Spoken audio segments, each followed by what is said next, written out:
very warm good evening to all and welcome to Unacademy. This is Survi, your educator, and I welcome you all in this class.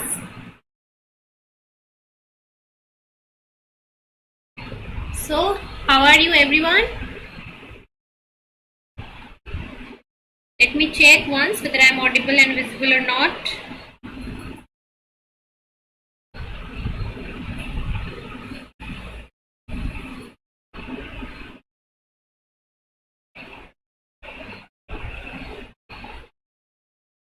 एक बार check कर लेते हैं क्या मैं Audible और visible हूँ।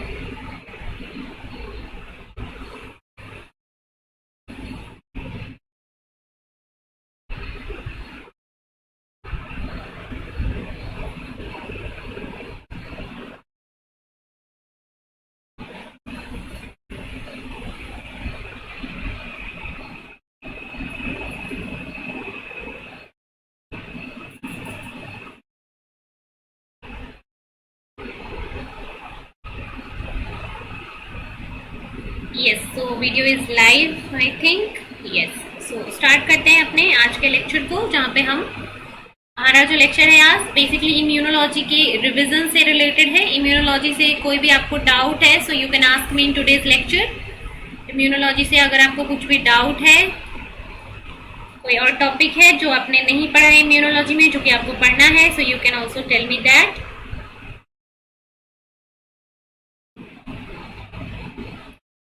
तो ये हम आज के लेक्चर में बात करने वाले हैं।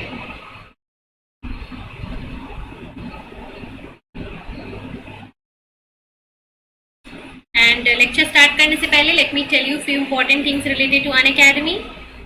सो अनअकैडमी के प्लेटफॉर्म के ऊपर आपको बहुत सारी बेनिफिट्स मिलती हैं, एडवांटेजेस मिलते हैं। जैसे कि अगर आप अनअकैडमी प्लस के साथ जुड़ते हो तो अनअकैडमी का प्लस सब्सक्रिप्शन आपको लाइव क्लासेस देता है, टेस्ट सीरीज देता है, अनलिमिटेड प्रैक्टिस सेशन देगा और वेल स्ट्रक्चर्ड वेल डिजाइंड आपको कोर्स देगा, शेड्यूल कोर्स देगा। ठीक है, इसके साथ अगर आप अनअकैडमी आइकनिक के साथ जुड़ते हो तो आइकनिक आपको और भी एक्स्ट्रा एडवांटेजेस देता है, जैसे कि पर्सनल गाइडेंस, मेंटर आपको यहाँ पे एक मिलेगा और मेंटर आपको अपनी प्रिपरेशन में through out your journey guide करेगा। आपको यहाँ पे स्टडी प्लानर मिलता है। ठीक है, स्टडी प्लानर आपको यहाँ पे मिलता है जहाँ पे आपकी कंप्लीट प्रिपरेशन को एक फिक्स्ड तरीके से डिजाइन करके बताया जाता है। देन आपको यहाँ पे स्टडी मटेरियल मिलता है। ठीक है, स्टडी मटेरियल मिलेगा। देन आपको एक्सपर्ट गाइडेंस मिलेगा। ठीक है, टेस्ट एनालिसिस आपको यहाँ पे दिया जाएगा, टेस्ट का एनालिसिस आपके किया जाएगा। सो ये सारी बेनिफिट्स आपको अनअकैडमी का आइकनिक सब्सक्रिप्शन जो है वो देता है। ठीक है, जब आप अनअकैडमी आइकनिक के साथ जुड़ते हो। और इन सारी चीजों से जुड़ने के लिए आपको क्या करना है, आपको अनअकैडमी का सब्सक्रिप्शन लेना है। अनअकैडमी का सब्सक्रिप्शन आपको कैसे मिलेगा? अनअकैडमी का सब्सक्रिप्शन आपको लेने के लिए अनअकैडमी लर्निंग ऐप डाउनलोड करना होगा प्ले स्टोर से। ठीक है, प्ले स्टोर से आप अनअकैडमी लर्निंग ऐप डाउनलोड करोगे। ऐप डाउनलोड करने के बाद आप यहाँ पे अपना गोल सेलेक्ट करोगे। गोल क्या सेलेक्ट करना है? CSIR UGC net. CSIR UGC net की कैटेगरी में आप जो भी अनअकैडमी की क्लासेस हैं CSIR की वो देख सकते हो। तो अगर आप फ्री क्लासेस देखना चाहते हो तो फ्री लाइव क्लासेस पे क्लिक करो और फ्री क्लासेस देखो। अगर आप प्लस कोर्स देखना चाहते हो तो प्लस कोर्स भी आप यहाँ पे गेट सब्सक्रिप्शन पे जाओ। Then select your plan. Then उसके बाद क्या करो, 24 मंथ, 6 मंथ, 12 मंथ जो प्लान भी आपको लेना है आप अकॉर्डिंगली चूज करो। उसके बाद यहाँ पे रेफरल कोड एंटर करना होता है जिससे कि आपको मिलेगा 10% of. And you can use my referral code that is surbi01। ठीक है, जिससे मिलेगा आपको 10% of on Unacademy plus subscription. और प्लस सब्सक्रिप्शन के साथ आप पेमेंट करो, फिर आप अनअकैडमी के प्लस क्लासेस को देख पाओगे विद अनलिमिटेड एक्सेस, 24/7 एक्सेस। ठीक है, तो ये सारी बेनिफिट्स, ये सारी एडवांटेजेस आपको अनअकैडमी का प्लेटफॉर्म देगा जब आप अनअकैडमी के साथ जुड़ोगे उसके प्लस सब्सक्रिप्शन या आइकनिक सब्सक्रिप्शन में। ठीक है, तो जो बच्चे सब्सक्रिप्शन लेना चाहते हैं आज ले लो, क्योंकि आज आप अगर 6 मंथ का सब्सक्रिप्शन लोगे तो 2 मंथ एक्स्ट्रा सब्सक्रिप्शन आपको मिलेगा। 12 मंथ के साथ भी 2 मंथ एक्स्ट्रा मिलेगा आपको। सो ये ऑफर जो है आज सिर्फ और सिर्फ 31 अगस्त तक वैलिड है। जिनको लेना है आज ही ले लो इसको, है ना। शगुन, इम्यून सेल्स, बच्चे इम्यून सेल्स हमने ऑलरेडी कवर कर लिया है। इम्यून सेल्स वाला topic already we have covered. Different immune cells, जैसे कि इनेट इम्यूनिटी के सेल्स होते हैं। ठीक है, जैसे कि आपके न्यूट्रोफिल्स,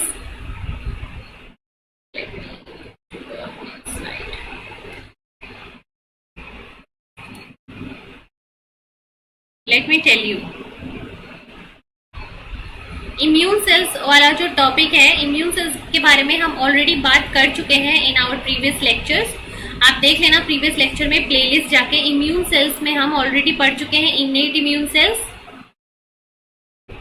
और एडेप्टिव इम्यून सेल्स। इनेट और एडेप्टिव इम्यून सेल्स हम ऑलरेडी पढ़ चुके हैं। इनेट में भी हमने बैसोफिल,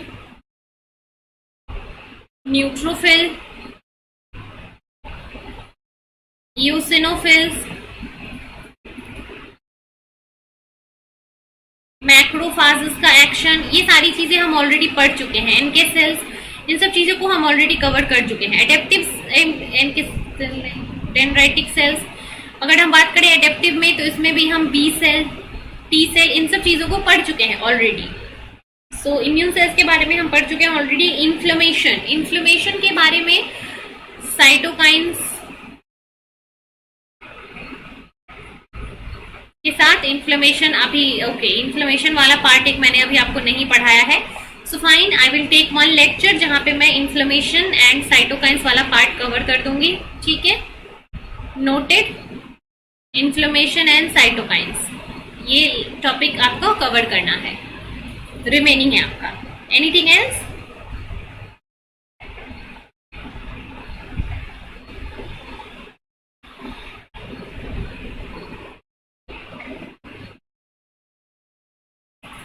यस, साइटोकाइंस और इन्फ्लेमेशन वाला टॉपिक अभी हमारा बचा हुआ है। I know, I will cover that topic.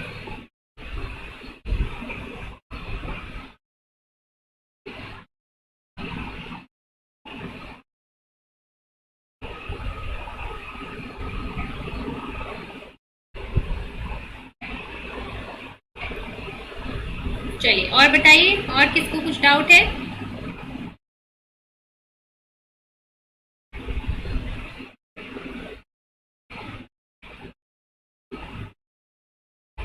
चलिए, तो मैं आपको कुछ टॉपिक्स जो रह गए हैं मुझे याद रहा उनको पहले कवर कर देती हूँ, जैसे कि एंटीजेंस और इम्यूनोजेंस के बारे में डिफरेंस तो देखते हैं, और ऑटो इम्यूनिटी भी हम देखेंगे। तो एंटीजेंस और इम्यूनोजेन अगर ऐसे देखा जाए तो दोनों एक ही लगते हैं कि एंटीजेन और इम्यूनोजेन एक ही है, but not always. Antigens are the molecules that are recognized by the immune system which will induce a immune response. Although all antigens are recognized by the specific lymphocyte or by the antibodies, but only some antigens have the capability to activate the lymphocyte. ठीक है, सारे के सारे antigens आपके T cell से या फिर B cell से इंटरैक्ट तो करेंगे, लेकिन सबके पास ये पोटेंशियल नहीं होती है कि वो बी सेल को या फिर टी सेल को एक्टिवेट कर सके, डिफरेंशिएट करवा सके। ठीक है, so only some antigen has the potential to stimulate the immune responses and those antigens are known as immunogens.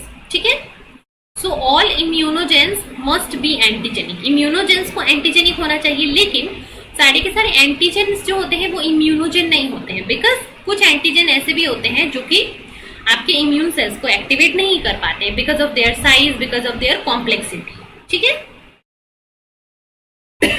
so not all antigens are immunogens, but all immunogens are antigens, all immunogens are foreign material. So अगर बात करें general criteria for immunogenicity, so first criteria होता है फॉरेननेस।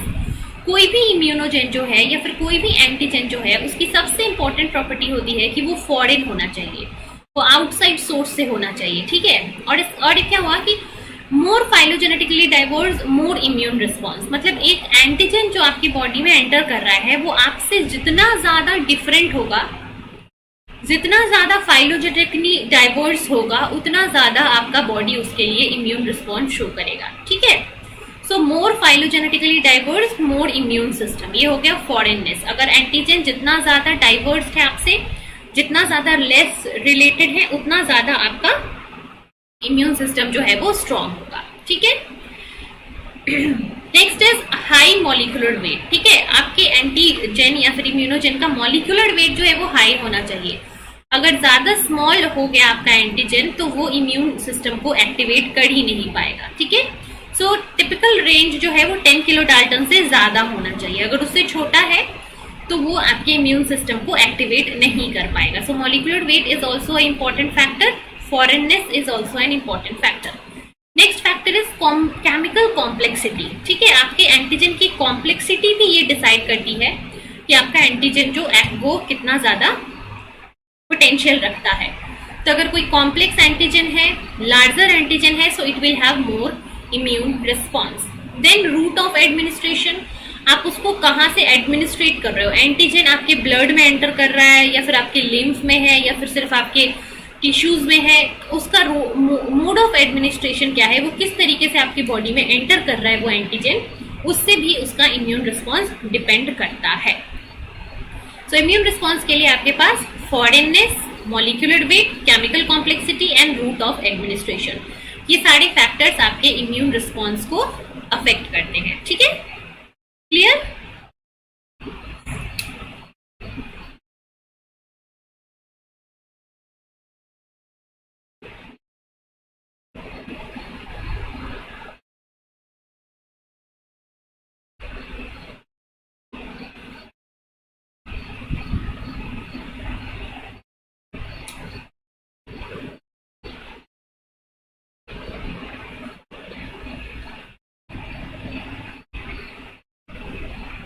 चलिए बोलिए।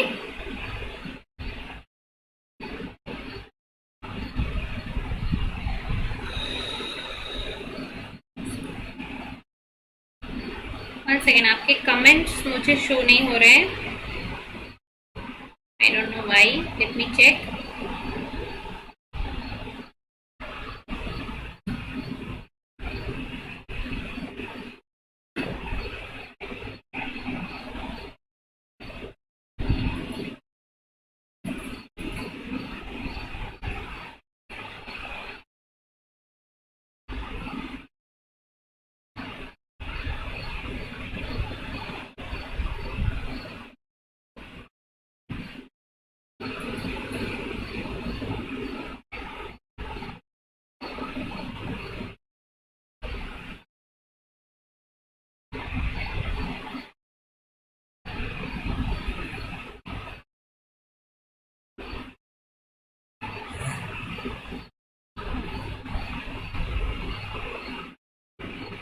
Okay, so next देखते हैं।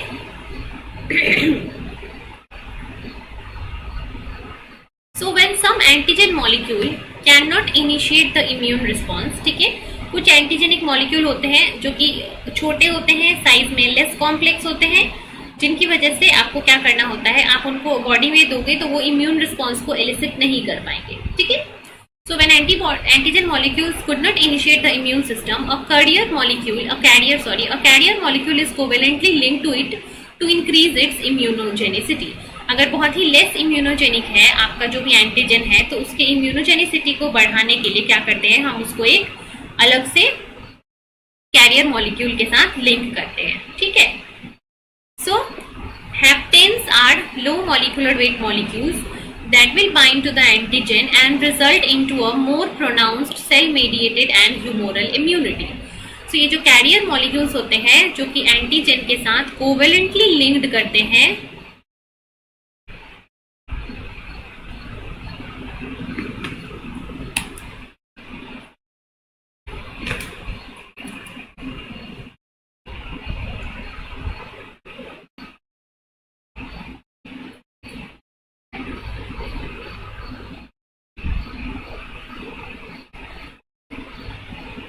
sorry, am I audible and visible, students? Am I audible? The video got stuck, sorry।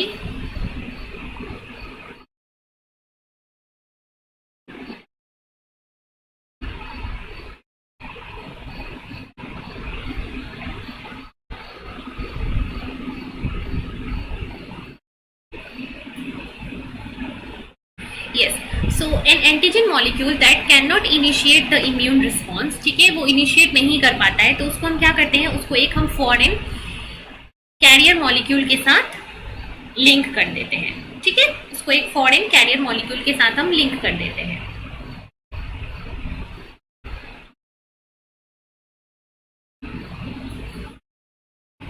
And this particular carrier molecule जिसको हम लिंक कर रहे हैं, it is known as heptanes. So heptanes are low molecular weight molecules that will bind to the antigen and result into a more pronounced cell mediated and humoral immunity. So जब आप अपने antigen को इस heptane के साथ link कर देते हो तो इस हेप्टेन की कॉम्प्लेक्सिटी बढ़ जाती है, जिसके कारण वो बोथ टी सेल को और बी सेल को दोनों को एक्टिवेट करके आपको इम्यूनिटी प्रोवाइड करता है, दोनों को ही एक्टिवेट करता है और आपको इम्यूनिटी प्रोवाइड करता है। ठीक है,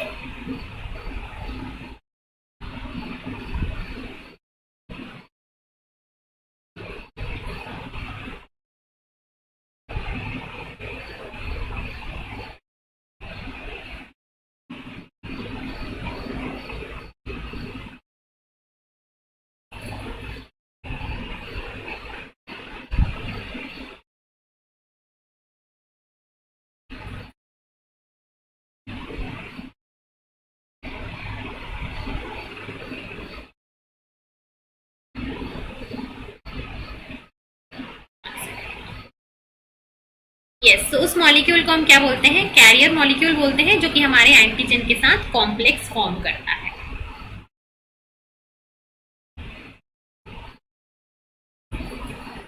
and these antigens plus haptens are known as adjuvant. ठीक है, तो ये जो कंबाइंड मॉलिक्यूल हुआ, पहले जो कि एंटीजन था अब वो आपके हेप्टेन से मिल गया और इस दोनों को कंबाइन करके हम क्या बोलते हैं? एडजुवेंट बोलते हैं। So it is used during the vaccination. So it provide adjuvant जो है वो इसको प्रोटेक्ट करेगा from proteolysis। ठीक है, that will allow the long exposure. For example, एक DNTP phenol and BSA, it is an antigenic molecule and this is a heptane. इसको हमने क्या किया? माउस में दिया, so इससे more strong, more elicited immune response generate होता है। ठीक है, so more strong, more strong immune response के लिए आप क्या करते हो? एंटीजन को पहले आप क्या करोगे? अगर एंटीजेनिक पोटेंशियल कम है तो उसको एक कैरियर मॉलिक्यूल के साथ लिंक करोगे। वो कैरियर मॉलिक्यूल क्या कहलाता है? वो कैरियर मॉलिक्यूल कहलाता है हेप्टेन। और फिर इस हेप्टेन और कैरियर मॉलिक्यूल को कॉमनली हम बोलते हैं एडजुवेंट। और इस एडजुवेंट को जब हम एडमिनिस्ट्रेट करवाएंगे सो it will induce a more rapid and a more fast immune response, जो कि आपके टी सेल और बी सेल दोनों को ही एक्टिवेट कर देगा। ठीक है, तो अगर आप इस एडजुवेंट को दे रहे हो एक कंडीशन में तो इम्यूनिटी जो है वो स्ट्रांग बनेगी, बट अगर आप सिर्फ एंटीजन को देते तो इम्यूनिटी जो होती है आपकी बहुत ही वीक होती। तो यही सिग्निफिकेंस होता है हमारे एंटीजन का, और उसमें जब हम उसको किसी भी हेप्टेन मॉलिक्यूल से मिलाकर एडजुवेंट बना देते हैं। ठीक है, is this clear? Antigen, immunogen, then hapten, adjuvant, ये सारे टर्म्स क्लियर होना चाहिए। एंटीजन एक टर्म, इम्यूनोजेन दूसरा टर्म, फिर एक टर्म था हेप्टेट, एक टर्म था एडजुवेंट। ये सारे टर्म्स जो हैं आपको क्लियर होने चाहिए। चलिए, और किसी को कुछ डाउट है इस चैप्टर से, इम्यूनोलॉजी से? Anybody?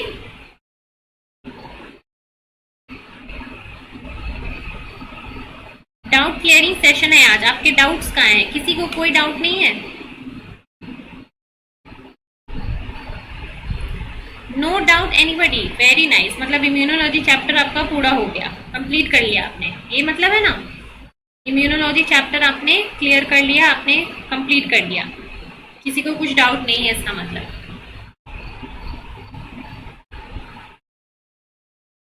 No doubt at all.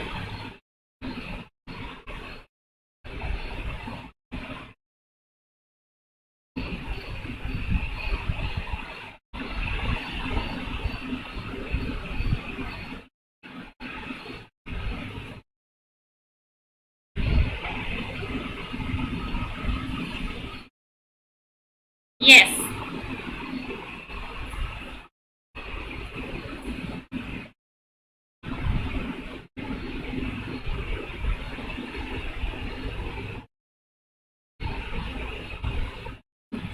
चलो फिर एक टॉपिक और बच गया आपका, वो भी मैं ऑटो इम्यून डिजीजेस का कुछ एग्जांपल्स हम डिस्कस कर लेते हैं, इससे भी क्वेश्चंस आते हैं। तो पहले बात करें कि ऑटो इम्यून होता क्या है। Auto immune diseases, so failure of host protective tolerance processes will result in the destruction of self proteins, cells and organs by the production of autoantibodies or by the production of self reactive T lymphocyte और B lymphocyte. ठीक है, तो जहाँ पे खुद के sales, खुद के ऑर्गन्स, खुद के प्रोटीन्स जो हैं वो as a antigen, as a foreign recognize होने लगते हैं और डिस्ट्रॉय होने लगते हैं, तो उस सिचुएशन को हम बोलते हैं auto immunity. It estimated to affect around 3 to 8 population and more prominently it is more prominent in female population. It can be organ specific or it can be systemic. मतलब ये किसी पर्टिकुलर ऑर्गन को target करके हो सकता है, मतलब किसी पर्टिकुलर ऑर्गन के अगेंस्ट ऑटो इम्यूनिटी आ जाए या फिर पूरे सिस्टम के अगेंस्ट आ जाए, है ना. तो इट कैन बी सिस्टमिक और it can be organ specific. अब कुछ एग्जांपल्स देखेंगे हम ऑटो इम्यून डिजीजेस के.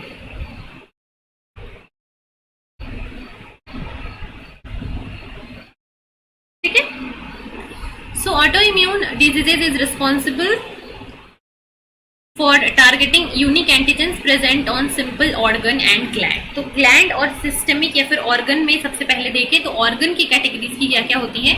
एक हो गया हाजिमोटो थायरॉइडिटिस या फिर हाजिमोटो डिजीज.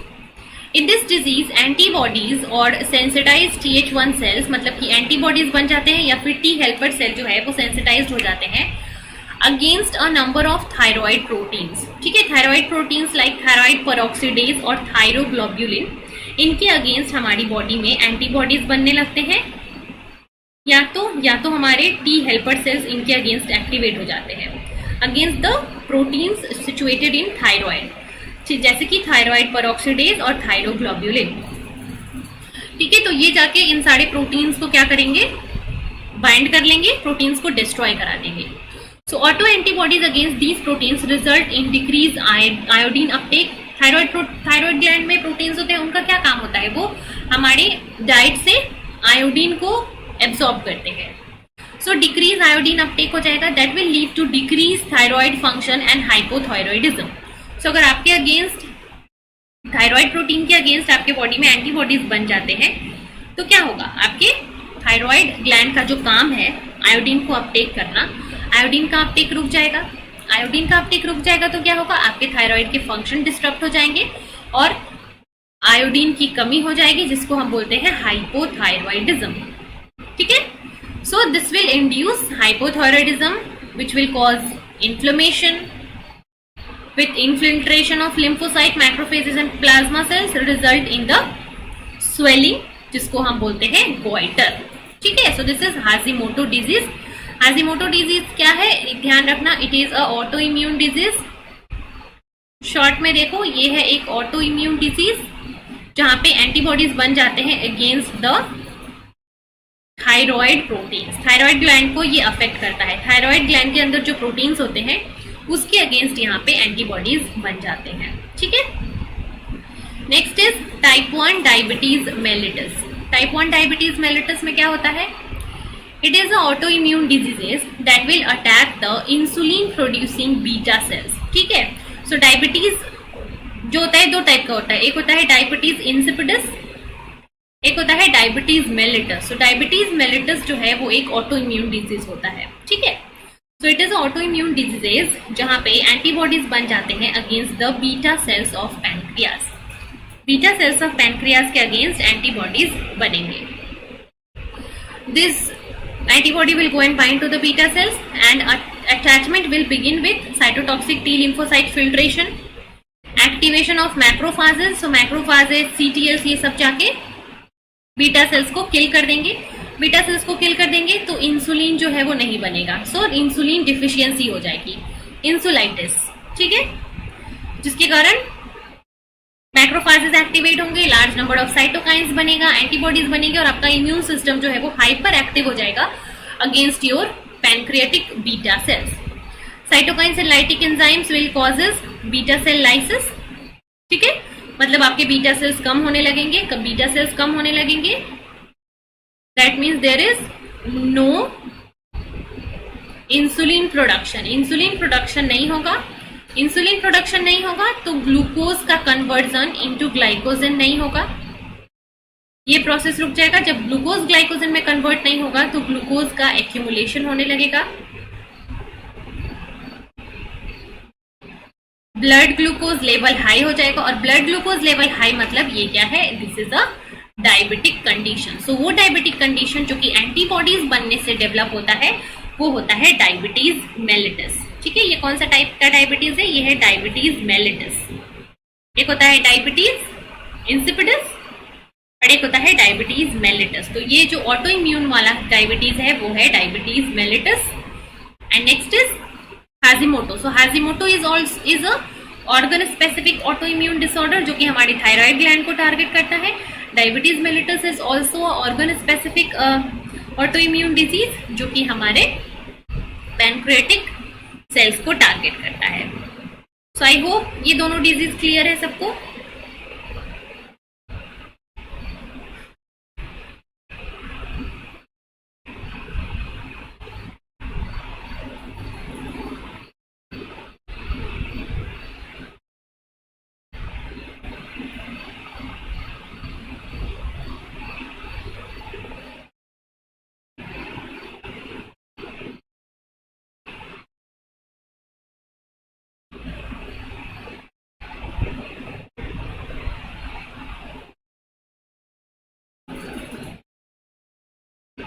चलिए फटाफट से बताइए।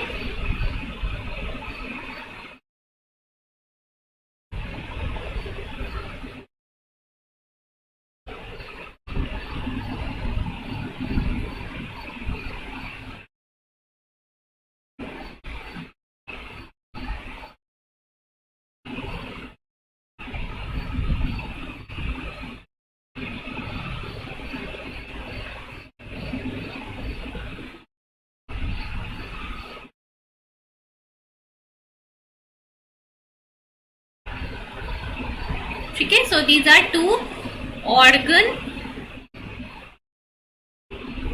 Specific auto immune disease.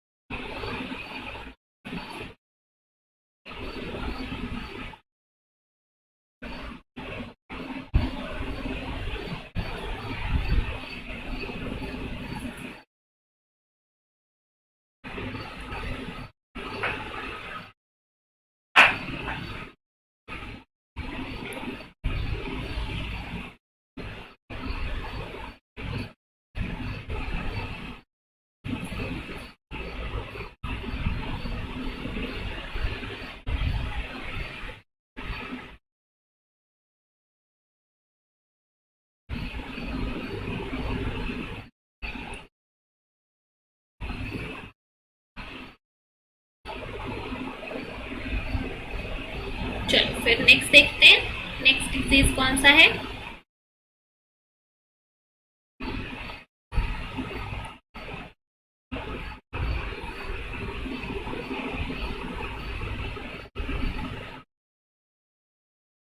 मिस्थेनिया gravis. ठीक है, ये देखते हैं क्या है।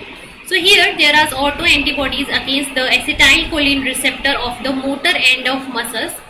ठीक है, सो एसिटाइलकोलिन रिसेप्टर्स जो होते हैं इनके अगेंस्ट एंटीबॉडीज बन जाते हैं। ठीक है, जो कि क्या करेंगे, it blocks the binding of acetylcholine to the acetylcholine receptor. Acetylcholine receptor के अगेंस्ट अगर एंटीबॉडीज बन जाए, so this disease is called as myasthenia gravis. So early symptoms include drooping eyelids, inability to retract the corners of mouth that progressively lead to weakness of arm and muscles। मतलब acetylcholine का जो signalling है वही बंद हो जाएगा। ठीक है, सो अगर आप एसिटाइलकोलिन रिसेप्टर जो है उसके एंटीबॉडीज बन गए तो एसिटाइलकोलिन का सिग्नलिंग बंद हो जाएगा। It will have several neuro deficiency, then difficulties in speech and chewing, vision problem, ठीक है, वीकनिंग ऑफ मसल्स, ये सारी चीजें जो है हो जाएंगी अगर आपका मिस्थेनिया ग्रेविस डिजीज हो गया।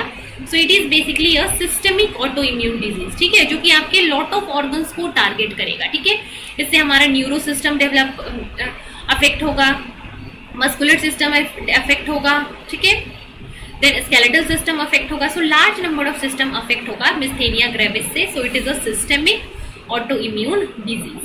Next is systemic lupus erythematosus, that is SLE। ठीक है, सिस्टमिक ल्यूपस इरिथ्रोमेटोसिस। ठीक है, इसको देखते हैं क्या है ये। So in this disease, antibodies to vast array of tissues such as DNA, histone, RBC and platelets are formed.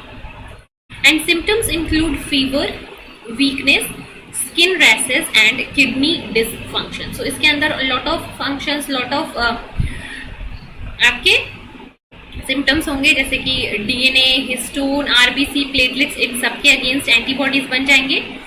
So symptoms like fever, weakness, skin rashes, और यहाँ पे एंटीबॉडीज जो है लॉट ऑफ ऑर्गन के अगेंस्ट बन रहे हैं। So it is also a systemic auto immune disease.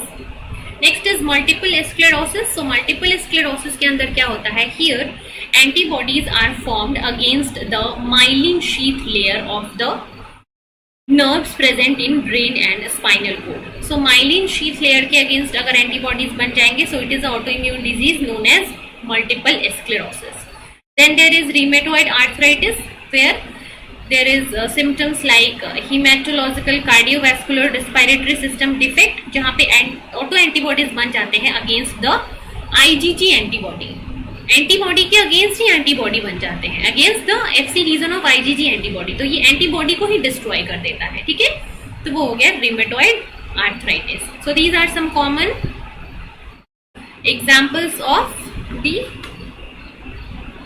Auto immune diseases, जो कि पार्ट हमारा बच गया था।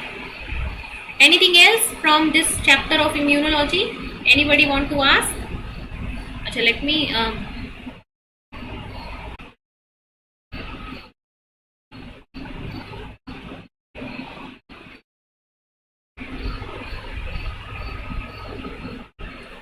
चलिए।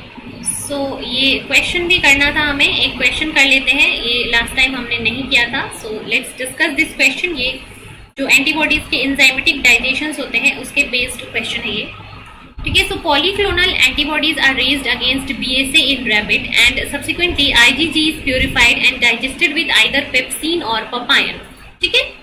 सो out of the following possibilities which of the following is correct. तो अगर हम पेप्सिन और पपायन के जो डाइजेशन पैटर्न होते हैं उनको देखें तो देखो, ये है आपका एंटीबॉडीज। पेप्सिन जो डाइजेस्ट करता है, पेप्सिन यहाँ पे हिंज रीजन से बिलो डाइजेस्ट करता है, यहाँ पे डाइजेस्ट करेगा।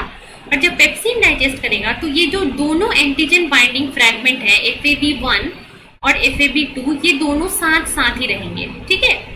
FAB फ्रैगमेंट दोनों साथ साथ ही रहेंगे जब पेप्सिन से डाइजेशन होगा। जब पपायन से डाइजेशन होगा तो यहाँ पे डाइजेशन होता है इस एरिया में। सो इस एरिया में अगर डाइजेशन होगा तो ये चेन अलग हो जाएगा, ये चेन अलग हो जाएगा और ये चेन अलग हो जाएगा। तो यहाँ पे दो FAB फ्रैगमेंट अलग अलग हो जाएंगे, ठीक है। तो ये डिफरेंस होगा जब डाइजेशन होगा किससे, आपके पेप्सिन से, तो हिंज रीजन से बिलो कट होता है। जब पपायन से होता है तो हिंज रीजन के पास कट होता है, ये डिफरेंस होता है। और इसी पे बेस्ड है ये हमारा क्वेश्चन। तो देखोगे अगर इस क्वेश्चन को, तो पेप्सिन और पपायन से डाइजेस्ट करेंगे। सो pepsin digested antibodies can not precipitate the antigen. अभी देखो, पेप्सिन डाइजेस्टेड अगर हम एंटीबॉडी की बात करें तो वो कुछ ऐसा है। उसके बाद उसका जो एंटीजन बाइंडिंग रीजन है वो बिल्कुल इंटैक्ट है, तो ये दोनों जगह एंटीजन बाइंड कराएगा और एंटीजन बाइंडिंग रीजन बिल्कुल इंटैक्ट होने के कारण it will precipitate. So can not precipitate, इसलिए ये गलत हो गया। Papain digested antibody cannot precipitate the antigen. Okay, this is correct. Pepsin digested will produce 2 FAB molecules. No, pepsin digested में क्या होता है कि 2 FAB मॉलिक्यूल नहीं, दोनों FAB मॉलिक्यूल एक साथ ही रहते हैं, अलग अलग नहीं होते हैं। पपायन में 2 अलग अलग मॉलिक्यूल्स बनते हैं। Pepsin digestion will lose the disulphide bond. Pepsin digestion से क्या डाइसल्फाइड बॉन्ड टूट जाता है? नहीं, पेप्सिन डाइजेशन से आप देखोगे तो डाइसल्फाइड बॉन्ड स्टिल इंटैक्ट है, ठीक है। सो पेप्सिन डाइजेशन करने से आपका प्रेसिपिटेशन भी होगा और आपका मॉलिक्यूल जो है वो एक ही रहेगा, दोनों FAB फ्रैगमेंट अलग अलग नहीं होंगे। तो इसलिए ये गलत और ये भी गलत, ठीक है।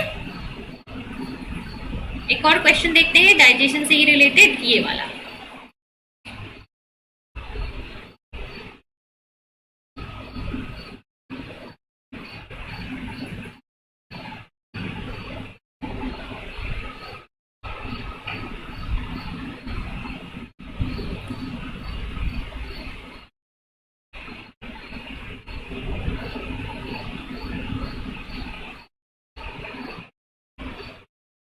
चलो इसको देखिए, सॉल्व करो इसको। Mouse IgG in left either intact ABCD, ये 4 है, is digested with papain, pepsin और beta mercaptoethanol and run on a non reducing gel stain with CBB. In a separate experiment, papain digested molecule are immunoblotted with anti-idiotype monoclonal antibody. Following 4 profiles are attached. ये 4 antibodies हैं, ठीक है, ABCD, जहाँ पे pepsin पपाइन से digest किया गया है और इसको फिर सेपरेट किया गया है papain digested product with anti idiotypic monoclonal antibody. चलिए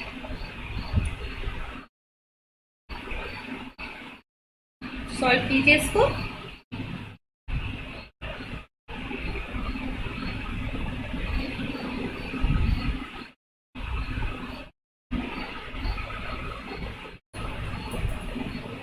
तो देखो बीटा एमी से करते हैं तो क्या मिलता है, एक लॉन्ग चेन और एक शॉर्ट चेन मिलता है आपको, है ना, बीटा एमी से जब आप डाइजेशन करते हो। सो 20, 25 के मिलते हैं, 50 का मिलता है और एक इन सब का सम भी मिल सकता है, ठीक है, मतलब कि 50, 50 एंड 50, ठीक है। तो ये 3 बैंड्स मिल सकते हैं जब आप बीटा एमी से डाइजेशन करोगे।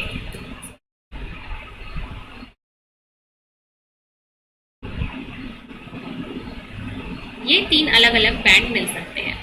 सो अगर इस वाले बैंड को आप देखो सी में, तो सी में 50, 25 और 220 के जगह पे 3 आपके बैंड्स दिख रहे हैं, मतलब ये डाइजेस्टेड फॉर्म, ये इंटैक्ट फॉर्म। तो सी क्या होगा आपका, बीटा एमी होगा। सी जो होगा बीटा एमी हो जाएगा। किस ऑप्शन में सी बीटा एमी में है, सिर्फ और सिर्फ एक ही ऑप्शन में, ऑप्शन नंबर ए।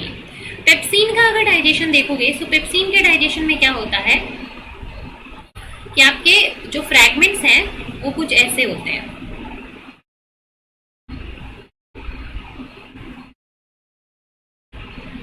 है ना, मतलब यहाँ पे ये 25, 25, 25, 25, 100, ठीक है, और कुछ फ्रैगमेंट जो बनते हैं यहाँ से जो डाइजेस्ट होके निकलते हैं वो टोटल 50 नहीं होते हैं, 50 से इसका थोड़ा सा पार्ट आपके ऊपर चला जाता है, तो 50 से थोड़ा सा लेस, 50 से लेस किस में है, इस वाले में है ना, बाकी सारा 50-50 है। तो 50 से लेस है, मतलब कि ए जो बैंड है वो किसका है, आपके पेप्सिन का है, ठीक है, ये पेप्सिन हो गया। सी जो है वो आपका बीटा एमी हो गया। सो ए और सी को अगर आप इजिली रिजॉल्व कर लोगे तो ऑप्शन ए हो गया आपका आंसर। Is it clear? एक बार देखो इसको सॉल्व करो, फिर बताओ मुझे क्लियर है कि नहीं।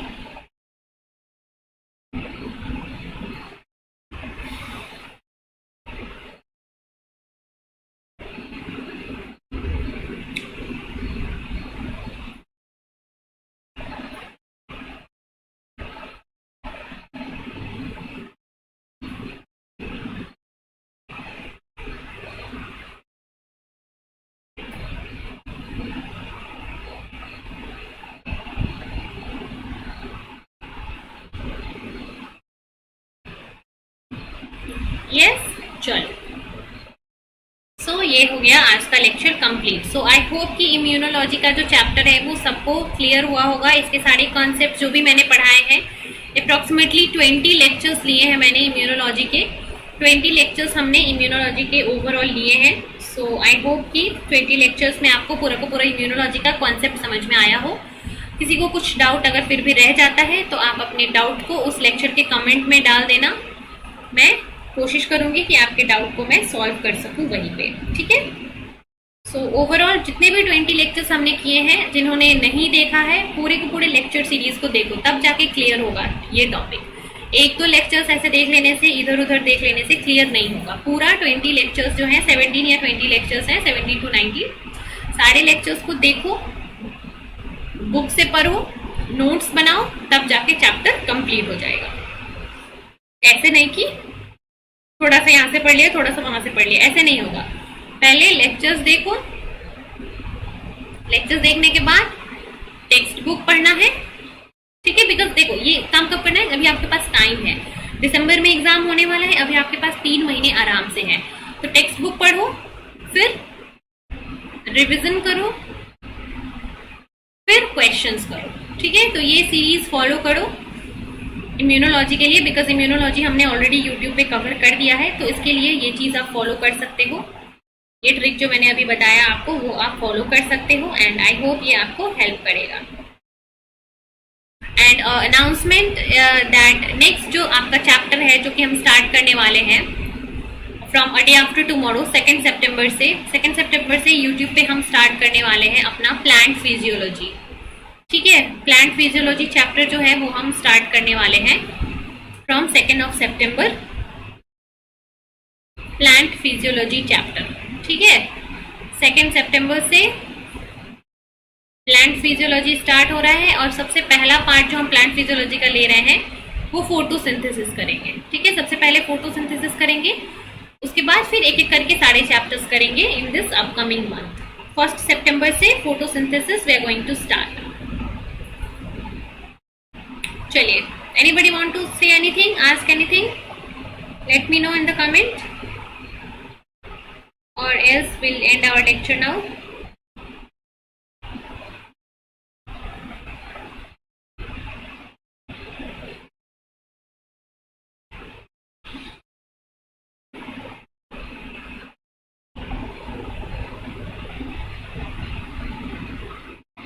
चलो बढ़िया। So that's all for this class. यहीं पे लेक्चर को एंड करती हूँ मैं। Thank you so much everyone, and